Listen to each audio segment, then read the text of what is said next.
मैथिली पाटील यांच्या ज्या विमान दुर्दैवी जो अपघात झालेला आहे त्याच्यामध्ये त्याही होत्या.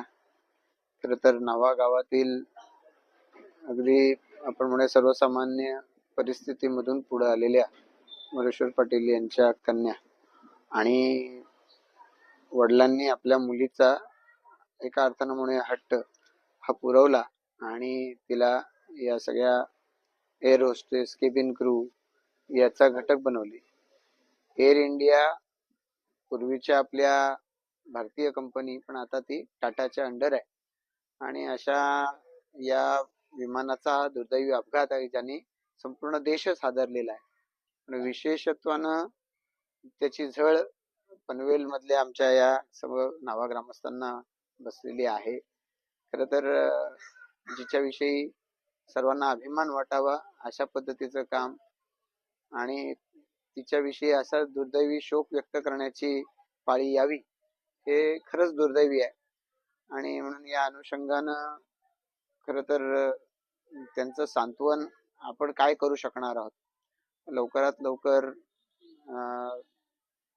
मृतदेह मिळावा, ताब्यात मिळावा, अंतिम संस्कार व्हावेत आणि या परिवाराला खरं तर अशा पद्धतीचं दुःख त्यांच्या वाट्याला येईल अशी कल्पनाच नव्हती. त्याच्यातून सावरण्याची परमेश्वरानं त्यांना शक्ती द्यावी.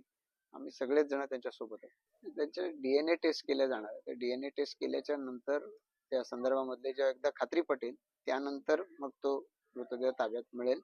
लवकरात लवकर ती कारवाई व्हावी या दृष्टिकोनातून सगळ्या यंत्रणा कामाला लागलेल्या आहेत. आम्ही सुद्धा त्यांचा पाठपुरावा करतो. खरं तर आपण अशा पद्धतीच्या मोठ्या दुर्घटना जेव्हा घडतात मोठ्या दुर्घटनांमध्ये पाहिलेलं आहे. या संपूर्ण विमानाच्या अपघातामध्ये विमानामधले आणि विमान ज्या बिल्डिंग वरती कोसळलं त्या बिल्डिंग परिसरातले असे मृतदेहाची सध्या ओळख पटवण्याचं काम चालू आहे.